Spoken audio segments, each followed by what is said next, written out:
Hey, everybody. Welcome back to Real Talk. With real siblings. Happy 2021, everybody. Get out of here, 2020. We're ready for the new year. I'm so excited to be back to Sequester, back in this new year. There's a lot of new freshness, new changes, things happening. So I got a new do. Hey, give it up, give it You're up. rocking a new sweater. Hey. This ain't new. Well, I'm trying to hype you up. Oh, yeah. You're stupid.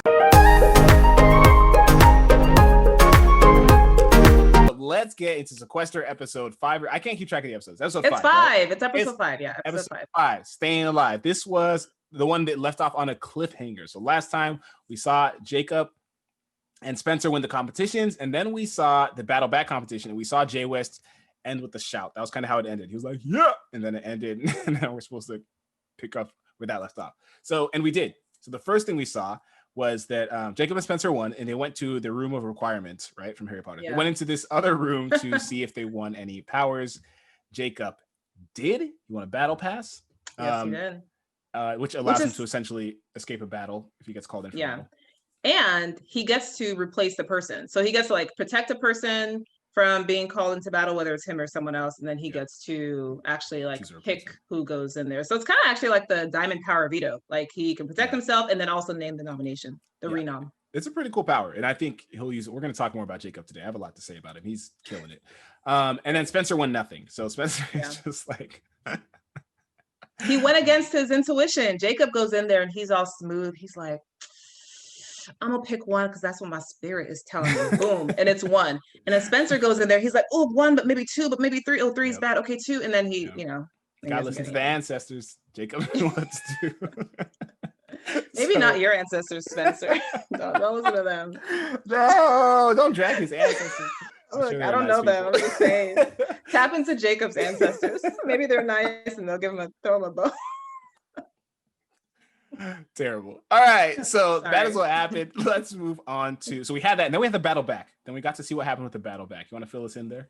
Yeah. So they kind of tease it a little bit. Again with the battle back, it's like we see a flash of it. It's like just show us who wins already. Show us. And so they finally show us, and we see Jay West is like triumphant.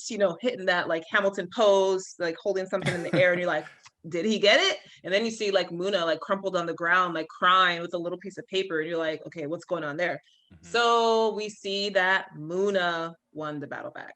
Jay West won with the LOS thing where he can like will it to somebody in the game. So Jay West willed it to Muna. So Muna's back in the game with an LOS in her pocket, which is boss. Like, I mean, she's safe for this week, for this episode, and then she has an LOS. So she is in a fantastic position. Yeah, she's killing it. And I remember thinking when that last episode ended, I was like, it would be really weird if Jay West actually won, that you end with him winning and then come back with him winning. Like, it's not a cliffhanger, like he told us. So like it's only a cliffhanger if that's not actually what happened. And that was the case. It was not what happened.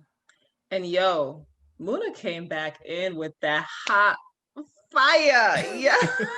Muna does not disappoint. Like she came in finishing the conversation she was having with Spencer when she went out. Like she came right back into like, yo, Spencer, remember what I just said? If you're gonna take a shot at me, you better not. Like she just continued, and she gave a little bit of insight into what the jury was thinking. She's like, yo, the jury's looking at Spencer. I mean, he dragged a lot of them there, and they don't like that he's targeting women, but Spencer is going into the battle back and he's winning. So it's not enough to just, be strategic and vote people out. You need to be like, you need to think about going into the battle and winning your way back in, because that's what the jury is looking at and, putting some stock and value in.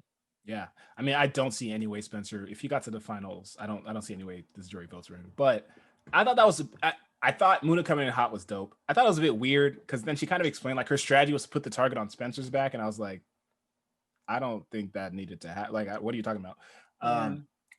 And then she did call him out on pulling women in. I think that maybe that's why everybody hates him. That's the sentiment in the house. It was really like, it was really clear here, very like explicit when she said it. And on the one hand, Spencer defended himself. He said it's not a gender thing, it's a competition thing. And I was like, Spencer, it's definitely a gender thing. Like you're pulling in people you think you can beat, and you think you can beat some of these women who aren't particularly athletic or, a traditional threat to you. True. And I think that's why he's doing it, right? If you look at people and you're like, okay, I think I can beat that person.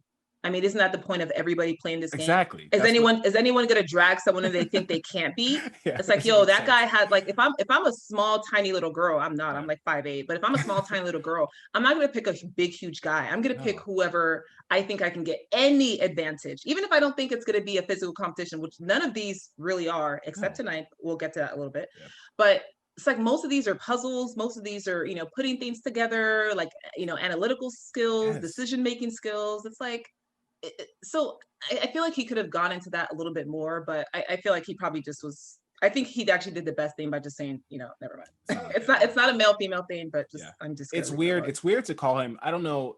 There's these two competing urges to be like, we are the squad. Like, we ladies are running this house. And they kind of were. I mean, Spencer was going out every week because they were putting him out, not because like he just was, so they're running the house. At the same time, they're saying like it's a punk move to target us. And it's like, you can't be the boss and then also be like so weak that it's a waste of a week to go after you. Like, yeah. And I get it's all gameplay. Everybody's kind of lying a bit, but I feel like they kind of believe it. I'm like, that doesn't make any sense. Y'all are running things. You're and great. He was right. Game. He's like, I'm targeting the people that are not willing to work with me. Like, it's like, who's the punk that he's targeting? Who's the weak punk he's targeting? Shireen? Thank you. Muna? Yeah. Like, Rachel, none of these people are weak. All of these people are running the game. Rachel is arguably the weakest of those three, and Jacob went after her. Like, right. Not just going after Muna and Shireen. That is not weak competition. Maybe if you're talking about physical competitions, obviously he's stronger than them, but that's not what this game is about. So I was confused by that. Even if it was a physical competition, freaking Shireen was on Survivor. Right? Like, they're not physically weak like frail ladies. Yeah. So I don't like that. You're right. It's a bit much. It's a bit weird. But we saw a lot throughout this episode. That seems to be the reason they're just not happy about it. They're like, well, if maybe this is the only way to get him in is to put him with a man. Or it was weird, but it is what it is. So that's where we get to the twist. So this week's twist was decided by Muna herself, right? Wait, can I talk about something? What happened? Yeah. I just have to say this thing that Jacob did that, like, I wrote it down. It had me in stitches. So when Jacob and Spencer come back, right? And then like they run back out, like outside the barn or wherever they are, and like everybody's standing there and they're all like kind of like, oh, shocked and surprised and pretending to be happy. Jacob said, he's like, raise your hand if you're excited to see me. And like everybody raised their hand. And I was just like, is that a thing? I was like, is that a thing that we can do in real life? It's like you walk into a room, you're like, hey, everybody raise your hand if you're excited to see me. It's like, oh, I was like, that was so bold and just so funny. And like, I felt like he was the only person that could pull that off. And everybody raised their hand. Like, hilarious. I was like, I'm going to try that next time I go to work and be like, hey, raise your hand if you're happy to see me. That was actually really hilarious. Jacob, awesome. I'm going to talk more about Jacob today. We haven't talked about his gameplay in particular enough, and he's really doing a lot that's awesome, and I want to get into it. But first, as Julie Chen would say, the matchmaker twist, right? So Muna got to decide on the twist this week. And it was unfortunate. It was a little bit similar to a previous twist. That last week or the week before, where people were tethered together. I think that was last week. That was last week, the ball and chain thing. Yeah. So it's unfortunate that it was kind of similar to that, and it came so close together. But it kind of resulted in a really different play style, which I thought was interesting. When I first heard it, I was like, this will be similar to the ball and chain. But the result of the conversation, how it went, I thought was a little different in terms of how people moved and talked to each other. And so what it was that everybody in the house was a pair. There were 4 pairs. Muna was out. There's 9 people left. So the 8 remaining people that aren't Muna were paired with somebody else. And basically the house would vote. Everybody votes individually, and whichever pair gets the most votes is up for eviction, and they battle each other instead of being able to pull somebody. So that was a key difference from ball and chain.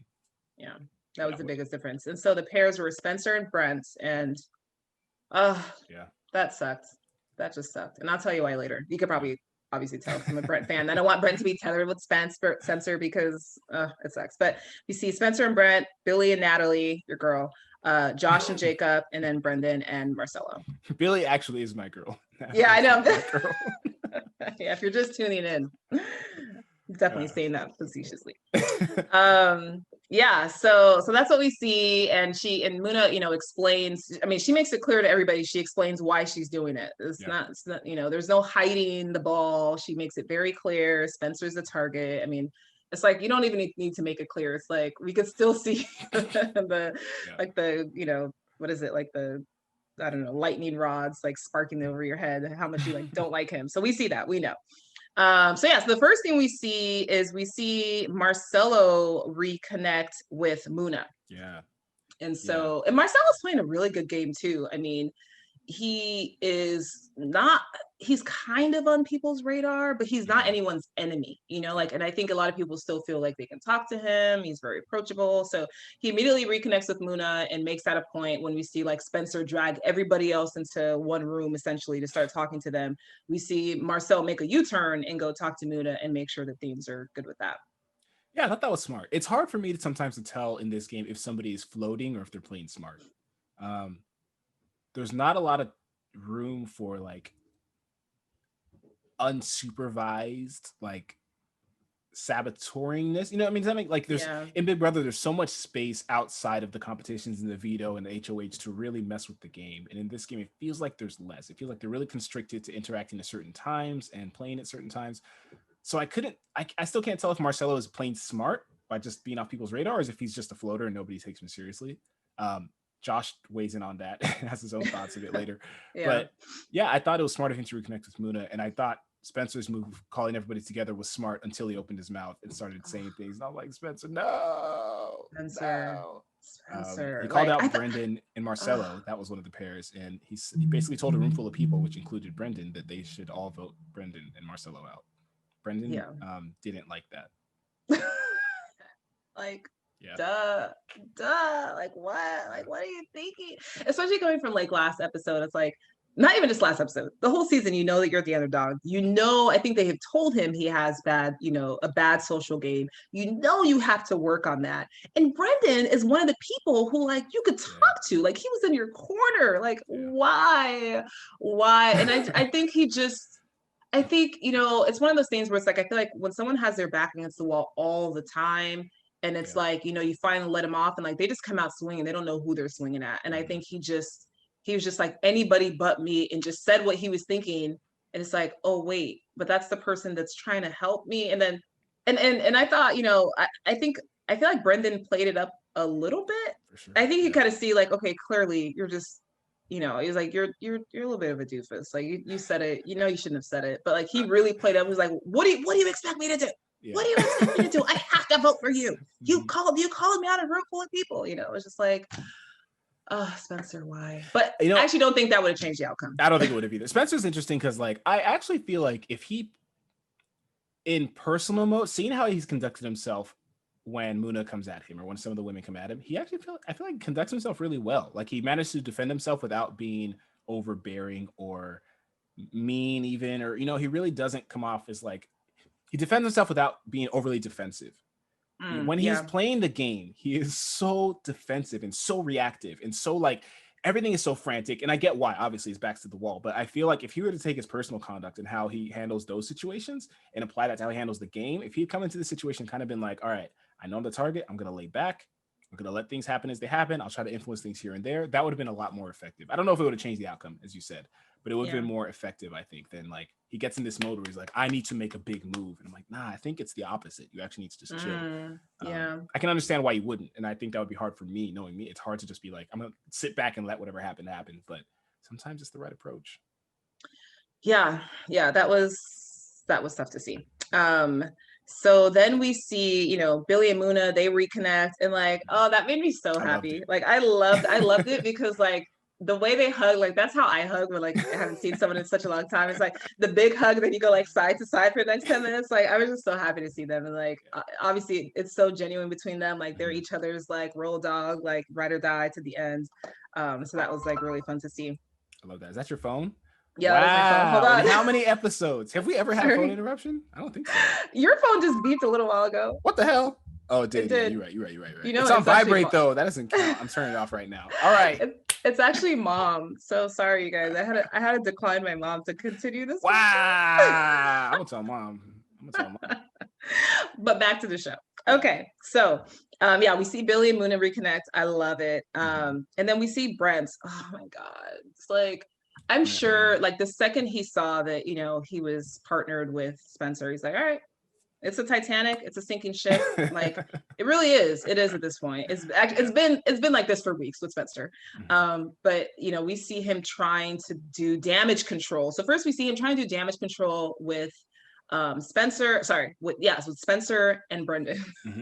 Trying to get Brendan to say, "Hey, let's vote for Josh and Jacob." And how does that go? I mean, it didn't work. Well. So, I mean, I don't know how much there is to say about that, to be honest. I did laugh when Brent like slapped Spencer because Spencer was like, "Oh, you got to be on my side," and Brendan was like, "He just tried to throw me in front of people in front of a room." Brent was like, "God damn it, Spencer," and like hit him on the shoulder. I thought that was really funny. Brent, awesome. As much as Brent gets like this idea that he's kind of like a in your face kind of person, like I feel like he has a certain amount of charm in the sense that he's authentic. Like he's very authentic. 100%. Even when he's deliberately being provocative, it's in like a kind of a not transparent but an authentic way. And like I find it charming. I think it's funny. I don't know, living with somebody's different. Maybe, you know, it's tough to whatever, but like I thought it was pretty funny. I thought it made for good viewing, which is, you know, as we know later, that's all he's there for. It's what he's there to do. Ratings. Yeah, and I was like, you had to make that play. I don't know. You're right. I don't think he thought the chances were high of succeeding. But. Yeah. And it was the natural thing to do. I mean, he probably actually wanted to like choke Spencer because the thing is like when Spencer went to him, like Spencer goes to him and tells him, "Hey, I threw out like Josh and Jacob." He didn't tell him, or at least we didn't see that Spencer told Brent that he actually had mentioned Brendan's name first. And so, you know, Brent goes in and is speaking with Brendan thinking, okay, hey, let's get on the same page. And Brendan's like, "Oh, heck no. Like, why should I, you know, you just dropped my name." And then you see Brent being like, "Wait, what? Spencer, what? I leave you in the room alone for 5 minutes," and you sunk in our battleship. Right. There was a lot of swinging back and forth in these discussions. It was hard to figure out who exactly was voting which way until the end. I don't know if you had the same problem, but I was like, I feel like some people were kind of here. I feel like some people were kind of here, but it was really, there was no sense of like a running scoreboard in my head, right? Okay, this team's here, and watching that tally up.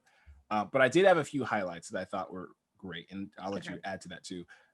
Marcelo and Josh kind of bonded over playing smart and not emotionally, which I thought was good. I actually do think they're doing that. But then Josh was like, "Nah, I'm not buying this fool. He's a floater." I thought that was pretty funny. And then seeing Billy also, when she goes to confront him at some point, she kind of turns to Josh as like her point man. I was like, damn, Josh is like, he's doing it. He's in a good really position. Doing it. He's in a great position. There's another point where maybe you want to add to this, talk about it too. There's a point where Jacob and Muna had a talk, and Jacob is definitely not back on Team Muna. No. And while they were talking about him not being back on Team Muna, he took a very casual aside to roast Brendan, which I thought was hilarious. He called him a fratty Did I boy. miss that? Oh yeah. He said he wants to get his top bun out the house. I was like, that was very funny. I love Jacob, and we said that from the very beginning. Like I've always loved Jacob. I feel like not last episode, but the couple episodes before that, I think episode 2 and episode 3, we didn't see too much of him. Then we saw him a lot less episode, and this episode he was all over the place. And the thing I love 2 things about him. One, he's hilarious. He just has the one-liners. He's hilarious. He's just funny. But 2, I love the way he talks to people. And it becomes, in this sort of game, because of how this game is designed, where they are kept away from each other and they only have these small pockets of time to talk to each other, you see most people playing the same type of game in a way when they talk to each other. It's very frantic, it's very quick, it's very in your face. You know, you have Brent is certainly probably like on the far side of that spectrum. Like he's the most in your face, he's sometimes the most like energetic and just a lot. And we have freaking cool hands Jacob on the way other end, and he's just chilling. And I feel like that really, you know, we saw him having that conversation with Natalie. And if someone is trying to convince you that they're on their side and they're like in your face and they're talking like this and they're shaking you, they're grabbing your shoulders, like it might be hard to receive what they're saying. But if someone's just talking to you casually, like you're a CIA agent and they're your handler and they're just giving you some information and everything's cool and copacetic, like. And he does that with everybody. And I think that's why people feel like, oh, if it's Jacob, he'll just forgive and he's fine and he doesn't have an issue with me. And I just, he just played this episode so well. I loved it. He's a smooth operator. He's good. He really is smooth. And I like, it's sometimes it's tough to talk about him because he's not doing anything but being smooth and calm, and, you know, but like, it does speak volumes when you compare it to people like Spencer or Brent or some others.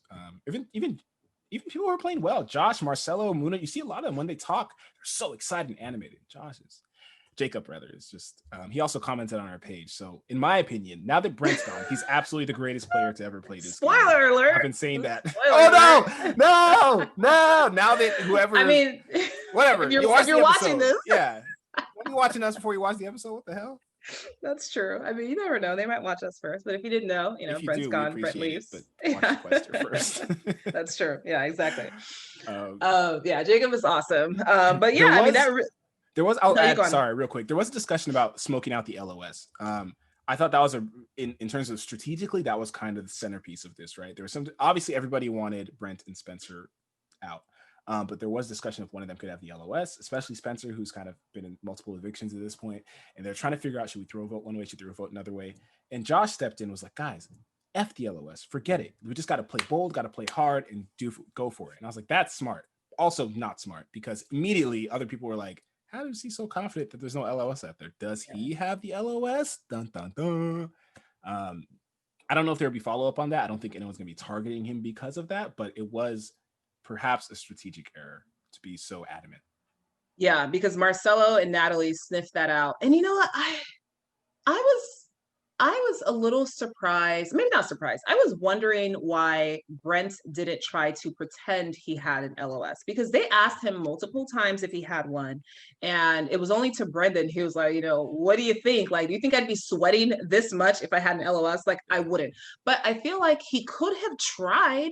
He could have tried to say, yeah, I have an LOS. And if you guys if you guys vote us in, I'm going to use my LOS, and then I got to pick who gets to go in. Like he could have tried that. And what happens if they call him on his bluff? He's in the same position. Yeah. But we saw someone do that a couple seasons back. I don't know if you remember Judd from Big Brother. He played Sequester. I think Sequester season 2, and he did that. He pretended to have an LOS. He put some like candle in his pocket and pretended to have an LOS and pretended to use it. And then was like, oh no, actually, I'm not going to use it.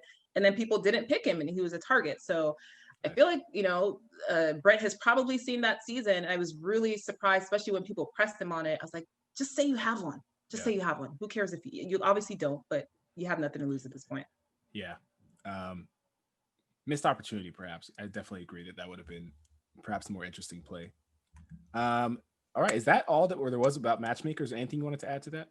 I mean, that was kind of it. I think, today's episode reminded me of your favorite phrase from Game of Thrones, which is chaos is a ladder. Is a ladder, baby. Let's go. You gotta climb. I love it.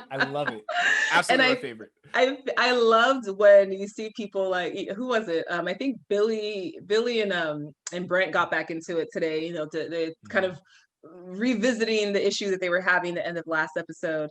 And we see them finally squash it, but while they're kind of beefing and arguing, we see like, I think it was like Marcelo and Brendan, like they're like cheering in the back. And I feel like this was a really good episode where you saw a lot of pockets of people blowing up, and you saw Josh cool as a cucumber. You saw Marcelo laying low. You saw Brendan like turning up when he needed to, but not too much. And Jacob certainly like the quintessential just cool cat. And I hope that, if they can keep a level head, I hope that they can, at least for Jacob's a bit more of a target, I think, than the other three. Hopefully that can, let Jacob, fade in the background a little bit and not be as much of a target. But it was just cool to see all the chaos and all the people that were just reveling in all of it. It really was. And we'll see how Jacob plays it, at least for this week. It worked, right? Everyone in the house, pretty much everyone in the house voted. No, literally everyone in the house voted for Spencer and Brent. So they had to go into competition to battle each other. They revealed votes, but again, everybody voted for them. They revealed Natalie. Everybody. It doesn't matter who they revealed, but Natalie was the first one, I think, and then Marcella was one, I believe. And then there's a third who Spencer was pretty resigned at that point. He didn't even bother. The battle competition was called Bridge the Gap. And the way it worked, I thought it was really cool. It was a physical competition, want for Brent. The players started on the opposite side of this field space, and they had this rope that was all bunged up. They had to untie the rope and then lasso it around planks of wood that were spread out ahead of them. They had to drag the wood over to a place where they could access it, and they had to kind of make a bridge. So they would climb onto one plank of wood, lasso the next one, climb onto that one, lasso the next one. The goal was to get to a jersey they had to put on in the center of the area, and then walk back across their bridge back to their original platform to win. Yeah. What do you think about the competition? It sucks that, the one time Brent gets dragged in, has to do this competition. It's like it's, one that actually has a big physical component, and it's against Spencer. Like I was really bummed. I was actually really annoyed. I like yelled at the TV. I was like, no. I was happy at first because we see Brent, like he unravels the rope first, and Spencer's struggling with it. And I'm like, oh, please, Spencer, just, please just continue to struggle. And Brent kind of had a little bit of an early lead. I don't think this was Brent's downfall or anything, but I wish they had like pulled it closer. They weren't really pulling it that close. They kind of pulled it close enough so they can jump. And I was like, well, if you jump and you touch the grass, it's like floor is lava. You have to go all the way back. So, but yeah, it really sucked. I really, really, really, really wanted Brent to stay. As he, he said it in his speech to everybody. He's like, look, I'm just here for the drama. I'm here for the fun. I'm not here, how does it people say when they're like, I'm not here for a long time, I'm here for a fun time? Something like that. Yeah, that Drake line. Yeah, but he was right. Like, I know they're all rolling their eyes like, oh, don't play us. But it's like, it's true. Like, I probably would not have watched if it wasn't for Brent, and he made it super exciting. Damn. I knew him. Sorry. Hey, but we got the whole cast. Are you trying to lose? Are you crazy trying to lose our viewers? But what I'm saying is that Brent was right. As I started to watch, I fell in love with, That's true. I wouldn't say Brendan. I wouldn't say Brendan first. Jacob and Shireen and Muna and Josh, like, the whole cast, really. I love the whole cast. It's super fun to watch, but it sucks seeing him leave. Yeah, I thought the way his speech fell so flat, I thought was hilarious. And like kind of the bow on his time in the house. Like he plays passionately, he plays to bring drama, he plays to do all these things to stir the pot and have a good time, and no one in the house enjoys it at all. That's kind of what's happening. But us, we like it. Yeah, it fell flat. I mean, people were visibly hanging their heads, or Brendan was like shaking his head, making faces the whole time. Shireen was not interested. Yeah, but whatever. He is who he is, and he's authentic about it. He's unapologetic, and that's kind of the whole point of reality TV. I think he did a good job. That's very true. Brent, you didn't fail. I know you said at the end people wanted to see you fail, and you did. You certainly did not fail. Yeah. You played that game hard. You were funny. You were, intuitive. You had a lot of common sense, and you work with the cards that you're dealt. It's like he didn't get crushed in that game. He literally had one misstep, and you got to go all the way back. And he lost. I mean, for everyone whining about being in physical competition with Spencer, he was the only actual person in physical competition with Spencer, and he did all right. I mean, he didn't get blown out. So whatever. Yeah, so that was it. It was awesome to see. The episode it was just fun to have Sequester back. It's a new year. I was ready to have something to watch and talk about on my Sunday nights. So it's cool to see it come back. Yeah, Brent's, sucks that you're gone, but I'm kind of excited to see who rises up. I think Brent is leaving a huge void, and it's good to see, and it's going to be interesting to see, what happens. It will be, because I think Spencer is still I don't know. I think Muna had to understand that Brent would probably be leaving if it was Brent against Spencer. So Spencer is still definitely the target in the house. That kind of buys her another week, which is smart, to say that I'm going after Spencer and make sure everyone hates Spencer and then keep Spencer in the house. But I don't know if much changes. I feel like Spencer's firmly on the bottom. And Brendan, who might have worked with him, is now definitely not working with him openly. So I don't know what his options are other than to keep beating people. If he wins his way to the end, that's going to be, hilarious and perhaps frustrating from a game design perspective. Like that almost shouldn't be possible. But we'll see. I think right now, Josh is still, the guy to beat. He's in a great position. I think Muna, I don't know. Without Jacob, that'll be interesting to see that Muna Jacob, if they decide to reconcile in the short term, take out other targets, if they decide to keep going at it. I'm interested to see how that plays out. Yeah, I think Josh and Billy are in a good point. They're a good place. I feel like they are certainly strong. They have good connections with people, and they're not the most, I think there are a few rungs down in terms of being a visible target, so obviously Spencer's coming back in. Spencer's the biggest target, but you have, Brendan, I think, has been identified as a target. We have Josh. And so under that, then we start to see Marcelo before we even get to Josh and Billy. True. So we'll see, you guys. That's it. Another week, another recap. As always, this has been Real Talk with real siblings. But before you go, make sure you hit that like, you hit that subscribe. But most importantly, drop us a comment. We love interacting with you guys in the comments. We want to hear who you're enjoying watching. Who's your fave? What did you think about this episode? Drop a comment below, and we'll see you next week.